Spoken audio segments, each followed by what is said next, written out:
Ok, compartir mi pantalla. Esta clase para que no se vayan a estresar tanto. Lo voy a hacer un tanto en inglés, un tanto en español. Si hay algo para leer, pues obviamente en inglés.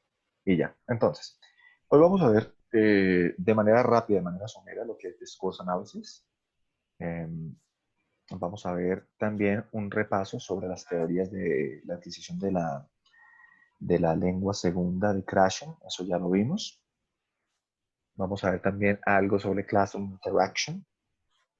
Dos cositas acá sobre Classroom Interaction para que pues refresquen esa información que ustedes tienen ya y toda esa, de pronto les puede servir también para el trabajo que están realizando.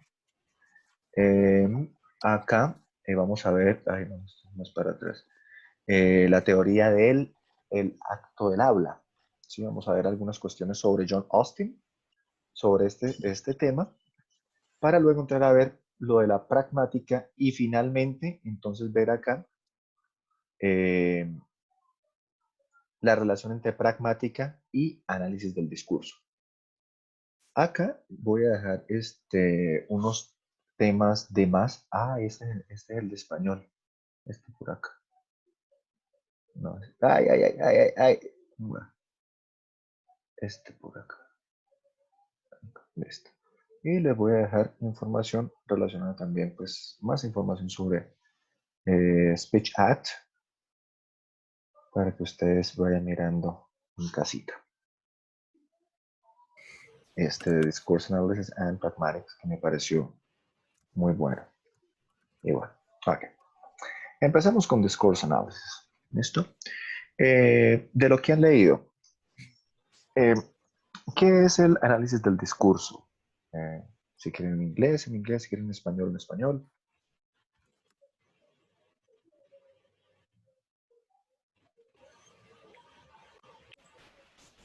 ¿Alguien?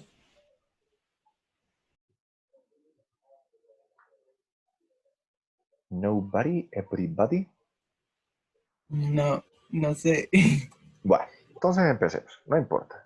Entonces vamos a tener en cuenta que, Bueno, profe, yo diga, creo que es como, ah, siga, bueno, siga, no siga, siga. sé, es sobre el discurso, pues, que puede ser escrito o hablado. Ujú, Es como la manera en la que nos comunicamos y cómo usamos la lengua y, ¿no? ujú. Sí, perfecto. Bueno, tenemos que tener en cuenta eso. Entonces, hay uno, aquí como lo pueden ver, va a haber tres categorías principales de lo que es el análisis del discurso. Entonces tenemos uno, pues realmente, ¿qué es el concepto de discurso? Por eso había empezado yo la clase pasada con eso. ¿Qué es el discurso? ¿Qué es dicción? ¿Qué es dicción? Dicción es como el orden de las palabras, como como un sentido. Bueno, sí y no, es más bien la escogencia de palabras que nosotros vamos a utilizar dependiendo el contexto. Entonces, aquí la dicción tiene un papel fundamental dentro de lo que es la pragmática, ¿sí? Ujú. Entonces, para cada contexto nosotros tenemos un tipo de palabras, un tipo de escogencia de palabras, ¿listo? Entonces,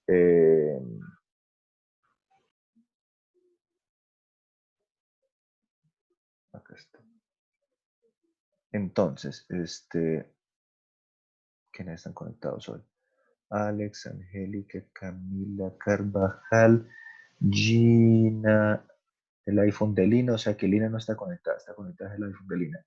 Juan Carlos, que está dos veces, Leonardo Durán, Leonardo Maldonado, Marcela Liscano, María Leal, Paola Segura, Ricardo Cáceres y Sandra Liscano.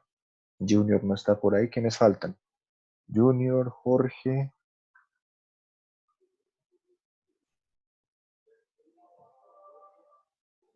creo que serían esos dos nomás. Y el chico ese de Cúcuta, que no sé cómo se llama. Ay, Fabián. Bueno, Fabián, Fabián.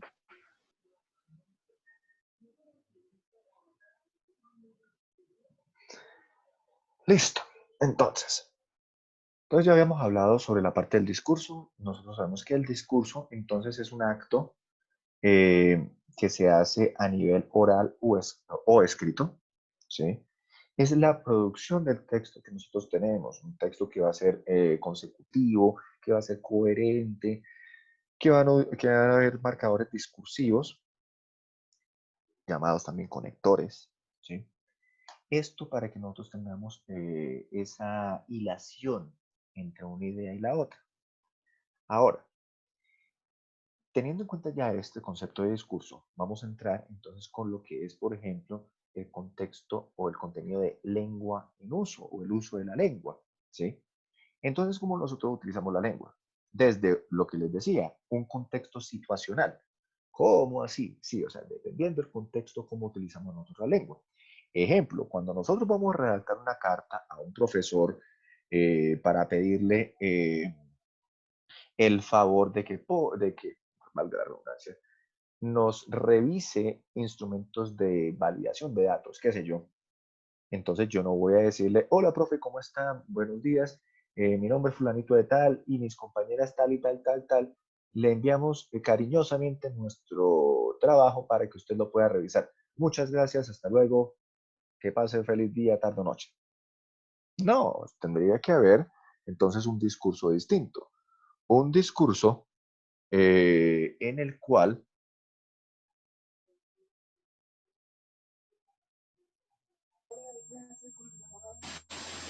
Profe, dígame, o sea, eso sería también como la carta formal, se podría decir así, porque exactamente. digamos, cuando uno se dirige de pronto al director del programa, entonces tiene que ser con, pues, con un discurso diferente que cuando usted se comunica con sus amigos. Lo que llamamos en francés marcadores de relación social, cuando nos dirigimos, que es Exactamente. diferente cuando nos dirigimos a un rey, Sí, a un presidente, a un exacto. alcalde, a Bravo, un director y eso. exactamente. Esa es la idea. ¿Listo? Entonces, ahí estamos. Entonces, por ejemplo, si yo me lo voy a dirigir a mi papá o a mi mamá, yo no le voy a hablar de la manera que yo le hablo a mis amigos. ¿Sí? Ejemplo, cuando ustedes están en la universidad, y no me vayan a decir que no, se va acercando el profesor o se va yendo el profesor y ustedes lo primero que dicen es, ah, el cucho ese, la cucha esa. Pero ustedes no se le van a decir a su papá, ¿qué hubo cucho? ¿Qué hubo cucha? A menos que no sea muy gamín. ¿Sí ven? Entonces, claro, tenemos que tener en cuenta que la palabra Ay, yo le digo a cucho, mi cucha cucha. ay, ay, ay. Bueno, tenemos que tener en cuenta que la palabra cucha hay que tenerla en cuenta y hay que analizarla desde el punto de vista de, no estoy muy seguro si de la lengua quechua o el chibcha, y significa señora de edad o de venerable respeto, algo así, no recuerdo muy bien el significado, pero pues de ahí es donde proviene la palabra cucho o cucha, ¿listo? Ahora es que todo el mundo le vayan a ustedes decir cucha porque pues aprendieron una nueva palabra cuya proveniencia es de nuestros ancestros. Pero bueno, ahora tenemos que tener en cuenta lo siguiente, lo que yo estaba hablando, background knowledge context. Entonces, cada palabra o cada expresión que puede significar dentro de ese contexto. Entonces, uno, lo que ya habíamos hablado, ¿cómo me le referencio yo a un presidente, a un concejal, a un amigo, a un profesor? ¿Sí? Pero tenemos que tener en cuenta es eso, tener en cuenta el uso, la dicción, el tipo de discurso con el cual yo me le voy a referir a una persona. Ejemplo, cuando nosotros pues, vamos bueno, cuando íbamos, teniendo en cuenta pues, la situación del COVID-19, a las plazas municipales, a los parques, encontrábamos nosotros, ¿cómo se llaman? Este tipo de personas llamados culebreros, ¿sí?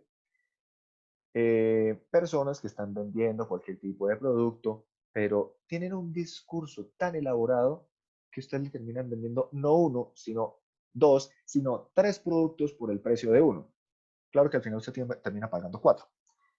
Pero es por eso, no es marketing, es simplemente es el discurso, ¿sí? Es la escogencia de esas palabras.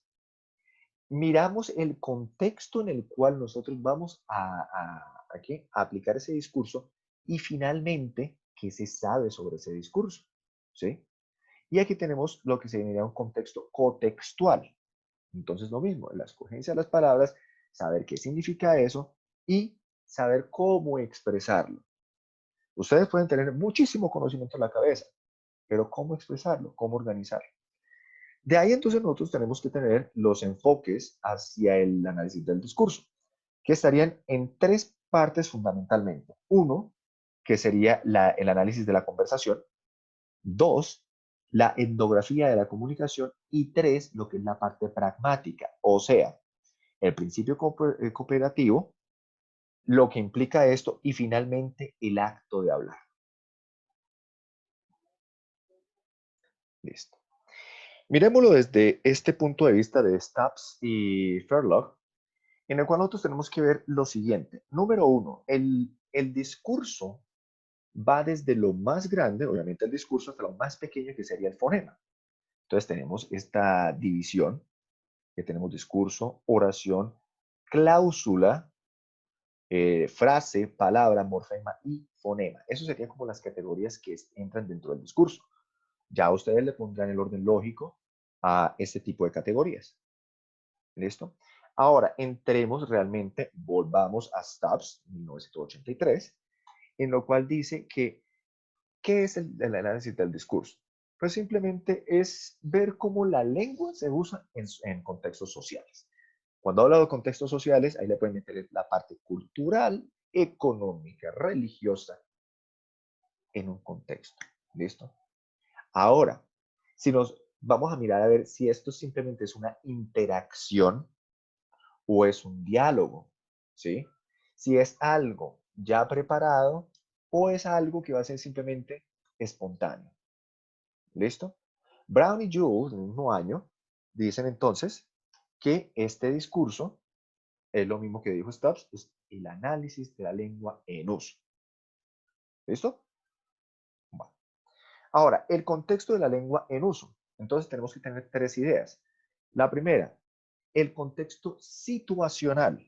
Entonces, es lo que el hablante, como bien ven ustedes en esta partecita, lo que el hablante sabe sobre lo que ve, en lo que el hablante sabe sobre su contexto. Ejemplo, si yo me voy para el Palacio de Justicia, ¿qué sé yo sobre el Palacio de Justicia? ¿Qué sé yo sobre las personas que ahí trabajan? ¿Qué sé yo sobre la diferencia entre los rangos que van a encontrarse en el Palacio de Justicia? ¿Sí? En una universidad, cómo dirigírmele, o perdón, cómo saber, perdón, ¿qué es lo que ustedes saben sobre esa institución, sobre ese claustro? ¿Listo? Entonces es lo que ustedes saben o creen saber sobre lo que ven, lo que creen saber sobre el contexto. Entonces eso es situacional. Ahora, background knowledge context sería lo que sabe el hablante sobre cada uno y sobre el mundo, ¿sí? Entonces lo que ya sabe a nivel cultural, lo que ya sabe a nivel interpersonal. Y finalmente, entonces tenemos el contextual context, que sería ya lo que el speaker sabe sobre lo que ha sido dicho o lo que ellos han estado diciendo. ¿Listo? Entonces volvemos al primer principio. Situational context es lo que se cree saber sobre el contexto. Background knowledge context es lo que se sabe sobre cada uno de los actores inmersos en ese contexto y del contexto mismo. Y contextual context es lo como ustedes utilizan el texto dentro del contexto. ¿Sí me entienden o no me entienden?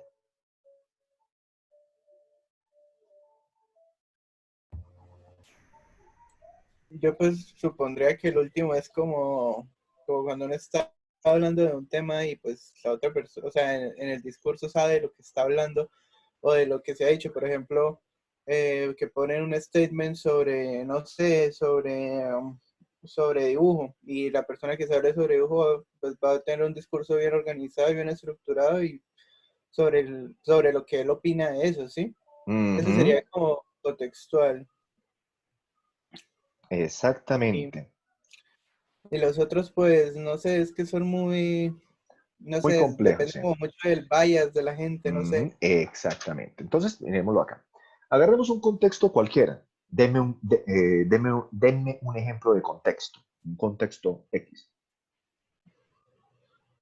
No sé, el llano. El llano. Bueno, el llano es muy lindo. No conozco mucho el llano. A ver, aquellos que son llaneros. Listo. Situational context. Algo que ustedes supongan saber sobre el llano. Bueno, los que no sabemos sobre el llano. Chicos, hay Que usan conmigo, Los que- ay, hay un chat por acá, qué bonito. Profe, Entonces, esa los parte, dichos. esa última parte de contextual no la entiendo. Ah, perfecto. Juan Carlos, la parte del contextual significa es lo que usted sabe. Aquí dice, what they know about what they have been saying. Entonces es lo que realmente usted entiende,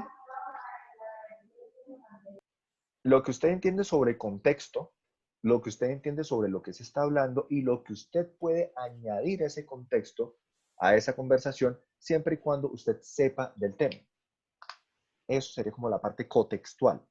Entonces, ¿cómo interactuar con el contexto siendo que yo ya sé lo que se está tratando? ¿Listo? Ejemplo, vamos a hablar nosotros sobre investigación. Vamos a hablar sobre, por ejemplo, problem statement. Pero si usted no sabe qué es un problem statement, o vamos un poquito más abajo, sobre, por ejemplo, qué es un case study. Y si yo digo que un case study, un estudio de caso, es simplemente entender a una persona, entonces ahí estamos como que reflexionando fuera del recipiente, ¿cierto?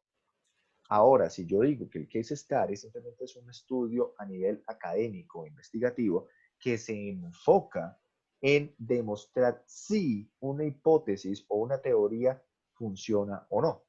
Entonces, ahí estamos nosotros. Es demostrar a la larga si esa teoría o esa hipótesis funciona. Si yo hablo de eso con esas palabras, quiere decir que estoy utilizándolo a nivel contextual. ¿Listo? ¿Se me entendió, Juan Carlos? Listo, perfecto. Bueno, entonces, hablamos del jam. Entonces, miremos el situational context. Lo de los dichos, no sé, un dicho que se utiliza en los llanos. Sí, me agarraron fuera de base. Lina, te escuchamos. No, yo no, casi no sé. Yo me sé uno, A ver. es muy chistoso. Dígame. Más criollo que la patada de un carpincho. Bueno. Y la pija sí es criolla, Yo me sé chico. uno, pero es grosero. No. No, pero eso no son dichos de llano. Allá no se dice grosería, allá la gente No. evangélica. Va. Entonces, listo, perfecto. Situational context. Ahora, Esta, mire, más lo que dice criollo que acá. una moto ensillada. ¿Más qué? Más criollo que una moto ensillada. Ok, perfecto, listo. Vamos a entender ese entonces, ese saying. Más criollo que una moto ensillada. Yo lo que me estoy imaginando es una moto y con una silla de caballo encima. Sí. Exacto. Sí. Ahora, ahí está, situational context. ¿Sí? Lo que yo creo y lo que yo sé sobre lo que yo veo, lo que yo escucho. ¿Sí? Si yo digo más criollo que una moto ensillada, entonces yo me imagino que es una moto y encima le ponemos una silla de caballo. Eso se va a ver un poco bizarro, pero ahí está. Incluso eso puede cambiar, porque yo al escuchar eso pienso que la moto de pronto se dañó y que las sillas son sillas de esas blancas, así como a veces arreglan sillas de las normales. No sé si me hago entender. Pero es Perfecto. que el contexto es la palabra criollo. Bueno, no importa. Eso es Exacto, una por eso, así como lo apreciación. arreglan así, exacto. Aquí estamos viendo ese situational context. ¿Dónde tengo ¿dónde está el coso este que está? Entonces, es esto, es el situational context, ¿sí? Es lo que se cree saber, lo que se percibe del contexto de lo que ustedes pueden ver, ¿sí? O lo que pueden escuchar. Entonces, lo que dijo Camila tiene mucha razón, ¿sí? Entonces, yo me imagino que simplemente le van a poner a una moto que está dañada una silla, pero pues una silla alusiva al contexto, ¿sí? No está mal, es lo que se cree saber sobre la situación. Ejemplo, si digo este refrán, a caballo regalado no se le mira diente, colmillo, no me acuerdo muy bien cómo es que dice, colmillo. Millo. Entonces Los uno, caballos no tienen dientes. ahí Tienen está, los caballos no Los tienen camellos. colmillos. Bueno, ese tipo de animales no tienen colmillos, ¿sí? Tienen unos dientes frontales que utilizan para cortar el pasto y tienen unos dientes traseros, unas muelas, para destruir o aplastar esa hierba que se recoge. El alimento. El alimento. Muchas gracias. ¿sí? Entonces, con esto nosotros tenemos en cuenta lo que vamos a percibir, ¿sí? Ahora, si yo digo, entonces, situational context, ¿qué sé yo sobre el mundo? ¿Qué sé yo, perdón, sobre they can see around them, lo que pueden percibir de contexto? Entonces yo me voy a imaginar que tengo un caballo al frente, que le voy a abrir la boca y va a ver si me encuentro un colmillo, ¿sí? A sabiendas de que los caballos no tienen colmillo. Ahí es eso, ¿sí? Ese es el situational context. Si yo hablo sobre discourse analysis, entonces, ¿qué saben ustedes sobre el tema de discourse analysis? Ah, no, que pues uno, tenemos que mirar qué es discurso, y dos, tenemos que saber las fases o las formas como se analiza el discurso. Hasta ahí, no sé más. Ese es el situational. Pasemos a lo que es el background knowledge context, ¿sí? Entonces, lo que sabe el speaker sobre cada uno, o sea, cada uno de los actores que están dentro de de ese contexto y del mundo. Bueno, cuando digo el mundo, no estamos hablando de los 40 billones de personas que existen actualmente, un poco menos por la pandemia, pero cuando hablamos de mundo o universo, estamos hablando desde donde nosotros nos encontramos en el momento. Volvamos a ese saying de más criollo que una moto ensillada. Una moto ensillada. Bueno, ¿y la otra cuál era? El del carpincho. Más creo yo que la patada de un carpincho. Bueno, entonces primero, vamos a mirar esto. Más criollo que Ese una... es demasiado criollo. Ajá, entonces dicen más criollo que una silla, que una moto ensillada. ¿Qué quiere decir? Entonces tratemos de analizarlo más. Quiere decir que hay personas que realmente no quieren dejar atrás sus tradiciones y, por ejemplo, se pueden sentir más cómodos con lo que ellos ya están habituados a hacer que con las nuevas cosas que van a adquirir. O que todavía siguen en esa zona de confort con lo que ya conocen y tratan de adaptar eso nuevo que van a aprender con lo que ya saben. Y ahí podría ser eso, ¿sí? Ahora, lo de la pata de un carpincho, sáquenme de la duda, creo que un carpincho es un roedor grande. Un chigüire. Un Ahí chigüiro está, debe entonces sí. ser. Entonces, ahí está. Estoy tratando de saber más sobre el mundo. Entonces, de qué es el mundo y qué es el carpincho. Entonces, el carpincho es un roedor gigante, creo que es una de las especies más grandes de roedores que hay, que habita en toda la parte, o mayormente, en ¿qué? En Sudamérica, y que es muy notorio en los llanos orientales. Ahí está. ¿Listo?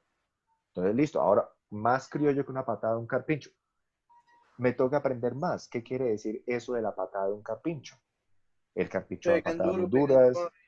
¿Cómo? Si pegan duro, pegan suave, que tienen que ver la patada ahí. Exactamente. ¿Sí? Ahora, cuando llego, por ejemplo, más terco que una mula, pero es que, ¿qué quiere decir? ¿Es que todas las mulas son tercas?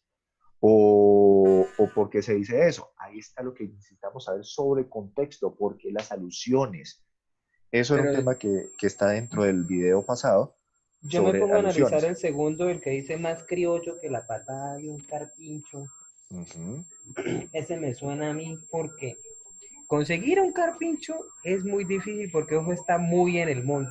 Sí, Entonces es más al contexto de lo único que es eso. Que lo patea un listo. carpincho a uno es muy único. Es muy criollo. Happy Hour Ajá, es es de muy gente criollo. criolla, es de gente de Sí. monte. Ay, pero tampoco en el monte, ellos están en las orillas de los ríos, en las playas.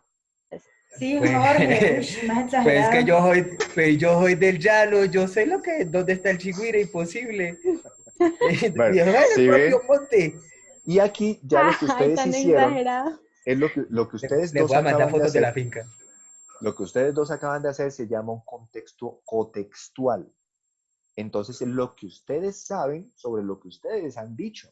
Jorge está Hablando, hablando sobre lo que él conoce relacionado al monte y cómo se encuentra ese animal allá, y que cuando lo van a agarrar ese animal, pues posiblemente usted pueda recibir una patada, ¿sí? O sea, el modo de defensa del animal. Lo que dice Gina relacionado a eso es lo que ella percibe y sabe del mundo, de lo que ella sabe y lo que puede hablar de esa situación. Ahí está lo que nosotros acabamos de ver sobre el contexto de la lengua en uso. ¿Sí, sí Muy o sí no? fácil así de entender. Sí, así es más fácil de entender. Por eso que hoy quise hacer solo Ya review. estoy entendiendo lingüística. Mucho. Tenemos que verlo desde el punto de vista práctico. Si las cosas no son prácticas, no se entiende. Bueno, hay 4 enfoques sobre la parte del análisis del discurso. Uno sería la parte del análisis de la conversación. Otro sería la teoría sobre el Speech Act, que lo vamos a ver un poco luego. Luego vamos a ver sobre la Ethnography of Education, de Communication, perdón. ¿Por qué? Porque es que cada región tiene su forma de hablar, ¿sí? Volvamos a la parte del llano. En algún momento he escuchado que dicen esta palabra pija y que dicen camarita, así como, por ejemplo, en otros, veto a saber, como dice el Chavo del 8, hay cosas que desconozco, las estoy replicando con el ánimo de equivocarme o qué sé yo. Como hay, por ejemplo, en la parte suroriental, sí, ¿no? Suroccidental, ya se va a acabar esta cuestión. Ya les paso un nuevo enlace ¿qué? De Zoom, porque pues creo que Jitsi está presentando problemas y algunos no los deja interactuar. Esto, Bueno, faltan 9 minutos igual, ¿no? sí, ahorita les paso el enlace, lo vuelvo a pasar por el modo, ¿listo? Ok. Bueno, entonces estamos acá. Continue. Ethnography of Communication, porque tenemos nosotros que tener en cuenta la forma como la lengua se va a entender desde el punto de vista de una etnia, ¿sí? Pero es que no es que una etnia se entienda como los nativos, como las personas por allá del África o las personas por acá incivilizadas. No, cada grupo de personas tiene una forma de comunicarse. Los santanderianos tenemos una forma de comunicarnos. Las personas, los llaneros, tienen otra forma de comunicarse. Los antioqueños también, los costeños, dependiendo de la zona de la costa. Los guajiros hablan diferente, los de Magdalena hablan un poco distinto a los que pueden hablar allá en Sucre, en Córdoba. Los amarios también hablan diferente. Ahí tenemos eso, ¿sí? Los de Una Cartagena persona, hablan súper enredado. bueno, ahí está. Para ellos no hablan enredado, para nosotros sí. ¿Listo? Y aquí viene la parte de la pragmática. Entonces, ¿cómo se utiliza la lengua en un contexto real? ¿Listo? Ahora tenemos aquí el Conversation Analysis. Entonces, esto simplemente es para mirar la parte de lo que es el orden, la estructura y los patrones secuenciales de la interacción. Cuando nosotros hablamos de patrones secuenciales de interacción, estamos hablando de algo que se llama turn taking. Acá está, el segundo puntico. ¿Qué quiere decir el turn taking? Miremos primero lo que es el turn, ¿sí? Entonces, la oportunidad de yo hablar durante una conversación. Claro, hay personas que se toman más tiempo para interactuar y hay otras que tienen un poco menos de interacción. No quiere decir que la interacción que yo haga, sea mayor o menor, carezca de contenido. No, tiene contenido. Ahora hablamos del turn taking. ¿Qué quiere decir el turn taking? Esto entra con la parte de interacción. Quiere decir es el cambio de interlocutores durante la conversación.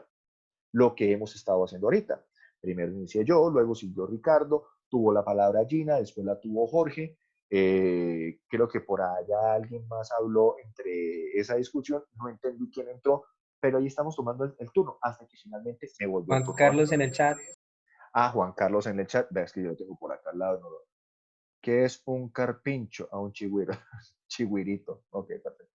Listo. Y después tenemos algo que se llama overlap. Entonces dicen, more than one speaker talking at the same time in conversation. Eso es lo que se llama overlapping. ¿Listo? Entonces, cómo esos interlocutores pueden generar ruido cuando están conversando. Si hablan más de 5 personas al tiempo, el mensaje puede distorsionarse. Bueno, puede no, se distorsiona. ¿Listo? Entonces, aquí tenemos esto relacionado al conversation analysis.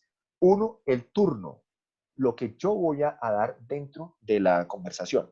Dos, el intercambio que hay entre interlocutores dentro del momento.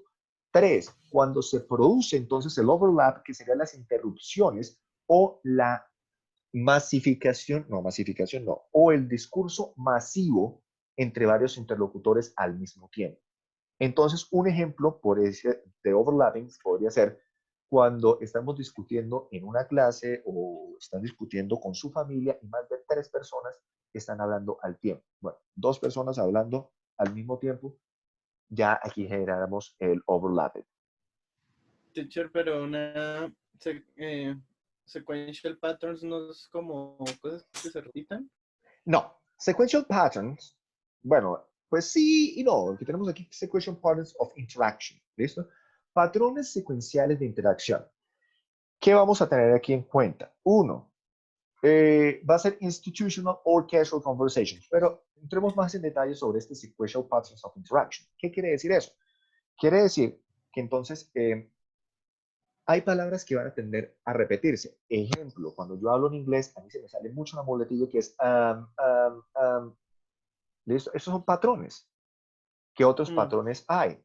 Repetición de palabras. Nosotros en el texto oral tendemos a hacer mucha repetición, pero en el texto escrito tratamos de omitir esa repetición. ¿Por qué? Porque todavía tenemos ese espacio visual de lo que estamos escribiendo y podemos seguir corrigiendo.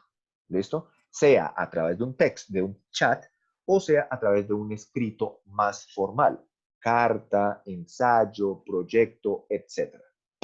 ¿Listo? Pero esos patrones simplemente es la forma como el interlocutor va a hacerse notar, o sea, la voz, su voz. ¿Listo?